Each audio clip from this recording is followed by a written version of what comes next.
Hi hello నమస్తే welcome back into my YouTube channel. అందరూ మంచుకున్నారా? నీకు మంచుకున్నాము. నాకు సూపర్ డూపర్ గుడ్ న్యూస్ అయితే పట్టుకొచ్చిందని చెప్పేసి చెప్పుకోవచ్చు. ఈ యొక్క వీడియోలో చాలా వరకు చాలా రకాలుగా ఇప్పుడు వార్ జరుగుతుంది కదా, మరి ఇక్కడ మనకి చాలా రకాలుగా ఫేక్ న్యూస్ అయితే స్ప్రెడ్ అవుతున్నాయి. అందులో మనం చూసుకున్నట్లయితే అఫీషియల్గా కన్ఫర్మేషన్ అయినటువంటి న్యూస్ ఏదైతే ఉందో అది ఇప్పుడు పట్టుకొచ్చిందని చెప్పేసి చెప్పుకోవచ్చు. నిన్నటికి నిన్న మనం చూసుకున్నట్లయితే రఫేల్ యుద్ధ విమానాలు అయితే పోయేసి దాడి చేసినాయి, వచ్చేసినాయి. కానీ ఇవాళ మనం చూసుకున్నట్లయితే గుడ్ న్యూస్ ఏంటంటే మాత్రం మన డ్రోన్స్ ఏవైతే ఉన్నాయో, కామికాజా డ్రోన్స్, సూసైడ్ బాంబర్స్ అంటారు చూస్తారా, వీటిని వేసుకొని పోయి మన ఈ రాడార్ సిస్టమ్కి సంబంధించినటువంటి బ్యాటరీలు ఏవైతే ఉంటాయో పాకిస్తాన్లో, అంటే లైక్ మెయిన్ సిటీస్ ఏవైతే ఉంటాయో, అంటే లైక్ ఇప్పుడు మనం చూసుకున్నట్లయితే ఇప్పుడు అక్కడ ఉన్నటువంటి కరాచీ కావచ్చు, లేకపోతే ఈ మెయిన్ సిటీస్, మీకు ఏ విధంగా చెప్పాలంటే రాజధానిని అనుకోండి, రాజధాని ప్లేసెస్ ఏవైతే ఉంటాయో ఈ రాజధాని ప్లేసెస్లో అటాక్స్ చేసి వచ్చినాయి బై, 100% చెప్తున్నా, అటాక్స్ చేసి వచ్చినాయి. దీనికి ప్రూఫ్ ఏంటరా అంటే మాత్రం టెలిగ్రామ్, మనకి చాలా వరకు చాలా రకాలుగా మనమైతే టెలిగ్రామ్లో అప్లోడ్ చేస్తూ ఉంటాం. ఇవన్నీ కూడా మనం ఇక్కడ పెట్టినట్లయితే ఏమవుతుందంటే మాత్రం సింపుల్గా యూట్యూబర్ మన వీడియోని లేపేస్తాడు. అందుకని చెప్పేసి ఇక్కడ నేనైతే ఇటువంటివి కూడా ఆధారాలతో పెట్టట్లేదు, టెలిగ్రామ్లో ఉంటాయి. అంతకంటే ముఖ్యంగా ఏంటంటే మాత్రం టెలిగ్రామ్లో మీరు జాయిన్ అయినా అవ్వకపోయినా కానీ ట్విట్టర్లో మీకు అయితే కనిపిస్తాయి బై, 100% చెప్తున్నా. అక్కడైతే మీరు చూసుకోండి, అర్థమైందా? మరి అక్కడ ఉన్నటువంటి పాకిస్తాన్కు సంబంధించినటువంటి ఆర్మీకి సంబంధించినటువంటి ఒక పెద్ద మనిషే ఈ దాడి జరిగింది అని చెప్పేసి కన్ఫర్మేషన్ చెప్పేసిండు, అర్థమైందా? 9 ప్రాంతాలలో నిన్న మనమైతే ఉగ్రవాద 9 ప్రాంతాలలో స్థావరాలలో వేసి పారేసినాం కదా రఫేల్ జెట్ విమానాలతో పోయి. ఇప్పుడు కనుక మనం చూసుకున్నట్లయితే 9 ప్రాంతాలలో, అది కూడా పాకిస్తాన్లోకి వెళ్ళి మరి 9 ప్రాంతాలలో డ్రోన్లతోని, సూసైడ్ బాంబర్లతోని, అంటే లైక్ వీటినే సూసైడ్ బాంబర్లు అంటారు, వాటితోని పోయేసి దాడులు చేసినాం.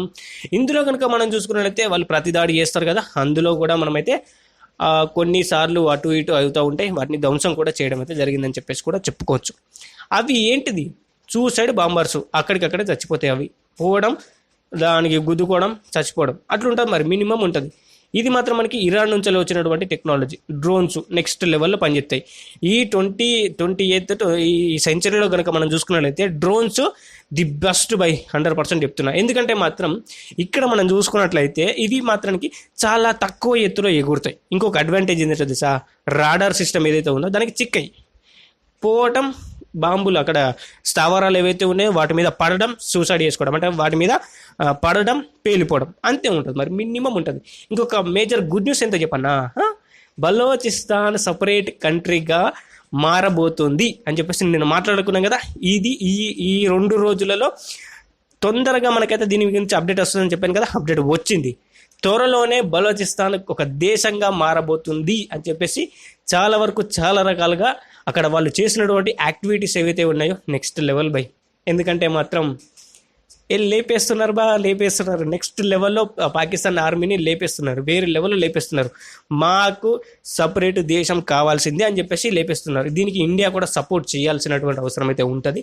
దీన్ని మనకి లైక్ యుఎన్ఎస్, మనకి అక్కడ మనం చూసుకున్నట్లయితే పెద్ద పెద్ద అవి ఉంటాయి కదా, అదే మనం యునైటెడ్ నేషన్ కావచ్చు, ఇంకోటి కావచ్చు, వీటన్నిటిలో కూడా బలోచిస్తాన్ ఒక సపరేట్ కంట్రీగా మనమైతే ప్రకటించాల్సినటువంటి అవసరం అయితే ఉంటుంది.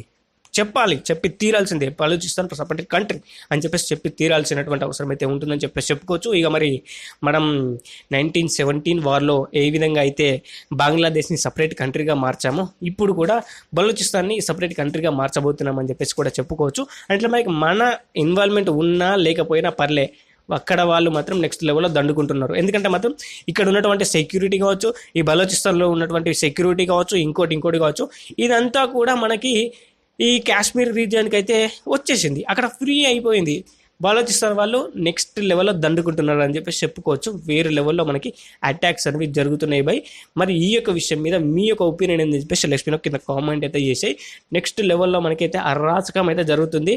రేపు పొద్దున ఇవే కామికాజా డ్రోన్స్ వేసుకొని పాకిస్తాన్ ఆర్మీ చీఫ్ వాళ్ళ ఇంటికాడికి పోయి పెట్టేసి వస్తారు, అన్ని నాశనం చేసి వస్తారు. అదేవిధంగా చూసుకున్నట్లయితే ఇక్కడ మన పాకిస్తాన్ ప్రైమ్ మినిస్టర్ ఇంటికి పోయి ఆడు బటర్ ఆడేసుకుంటా ఇంకో చేసుకుంటా ఇంకేమైనా పని చేసుకుంటే వాని మీద ఈ యొక్క బాంబర్స్ వేసి వచ్చే ఛాన్సెస్ కూడా ఉంటాయి.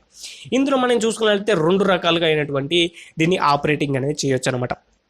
ఇవి మన టాటా వాళ్ళు కూడా మనకి ఇది డెవలపింగ్ అనేది చేస్తున్నారు, వీటిని మ్యానుఫ్యాక్చరింగ్ అనేది చేస్తున్నారు. అది పక్కన పెట్టుకుంటే ఇవి ఏ విధంగా పనిచేస్తాయి అంటే మాత్రం 2 రకాలుగా మనకి పనిచేస్తాయి. ఒకటి ఏఐ ఆర్టిఫిషియల్ ఇంటెలిజెన్స్తో పనిచేస్తాయి. రెండోది మాన్యువల్గా మనమైతే డ్రోన్స్, మనం చిన్న డ్రోన్స్ మనం చూస్తూ ఉంటాం కదా, మనకి డీజే డ్రోన్ అని ఇంకో డ్రోన్ అని మనకి ఆపరేట్ చేస్తూ ఉంటాం కదా, అదే విధంగా ఈ యొక్క డ్రోన్ని కూడా ఆపరేటింగ్ అనేది చేయొచ్చు.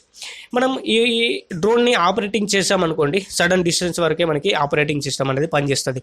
అదేవిధంగా చూసుకున్నట్లయితే ఏఐతోని కనుక మనం చెప్పేసామనుకోండి, పలానా ప్రాంతం అంటే మనకి ఇప్పుడు పాకిస్తాన్లో కరాచీ అనేటువంటి ప్రాంతం ఉంది, అందులో ఒక లొకేషన్ని మనమైతే ట్యాగ్ చేసి అందులో లొకేషన్ సెట్ చేసామనుకోండి, ఈ యొక్క డ్రోన్ అక్కడికి పోతుంది, కుప్పగూలుతుంది, బ్లాస్ట్ అవుతుంది, కథం. అక్కడ ఉన్నటువంటి పెద్ద ఇది క్యారీ చేసేది మాత్రం 26 కిలోల బాంబర్ని అయితే క్యారీ చేస్తుంది, ఆడి పట్టుకపోతుంది, దాని కూల్చేది, కథం.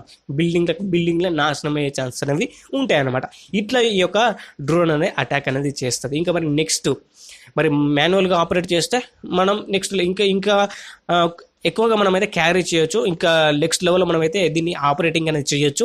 ఇంకా దూరి కూడా మనమైతే దీన్ని అయితే అటాక్ అనేది చేయొచ్చు. మాన్యువల్గా మనం చూసుకున్నట్లయితే ఆపరేట్ చేస్తే రాడార్కి చిక్కది నెక్స్ట్ లెవెల్లో పని అయితే ఉంటుందన్నమాట. ఈ యొక్క డ్రోన్ ద్వారా వేరే లెవెల్లో అయితే మన వాళ్ళు అయితే అక్కడ ఆడుకుంటున్నారు. ఇక మరి చైనా కనుక ఇందులో కనుక ఇన్వాల్వ్ అయ్యింది అనుకోండి, ఇప్పుడు కనుక మన ఇండియన్ ఆర్మీ వాళ్ళు ఉన్నటువంటి కోపానికి, ఇండియన్ ఆర్మీ వాళ్ళు ఉన్నటువంటి కసికి చైనా కూడా లెక్కలే. వేరే లెవెల్లో వేసుకుంటారు 100% చెప్తున్నా, వేరే లెవెల్లో అయితే వేసుకుంటారు. ఇలా పొద్దులా జరిగినటువంటి ఇన్సిడెంట్ ఏదైతే ఉందో అందులో కనుక మనం చూసుకున్నట్లయితే చాలా రకాలుగా విషాదకరమైనటువంటి ముచ్చట ఏంటంటే, దినేష్ కుమార్ అనేటువంటి ఒక సైనికుడు వీరగతి పొందాడని చెప్పేసి మనం మాట్లాడుకున్నాం. మరి ఇక పాకిస్తాన్ ఈ డ్రోన్లని వేసుకొని పోయి పాకిస్తాన్ ఆర్మీకి సంబంధించినటువంటి 3 జవాన్లని వేసిపారేసిన, వాళ్ళు జవాన్లు కాదు కానీ వాళ్ళు టెర్రరిస్టుల కిందకి లెక్కేస్తారు. అందులోనూ మనకైతే ఏ సిపారేషన్ అని చెప్పేసి చెప్పుకోవచ్చు. మరి ఇప్పటి వరకు వస్తున్నటువంటి కన్ఫర్మ్ ఇన్ఫర్మేషన్ అయితే ఇది. ఇక మరి మళ్ళీ నేనైతే అప్డేట్స్ ఇస్తూనే ఉంటాను. 10 మందికి అయితే షేర్ చేయండి, తెలుసుకునేందుకు అవకాశం అయితే ఉంటుంది. ఇది మాత్రమే కన్ఫర్మ్డ్ అప్డేట్, అంతేగాని ఇంకోటి అయితే కాదు.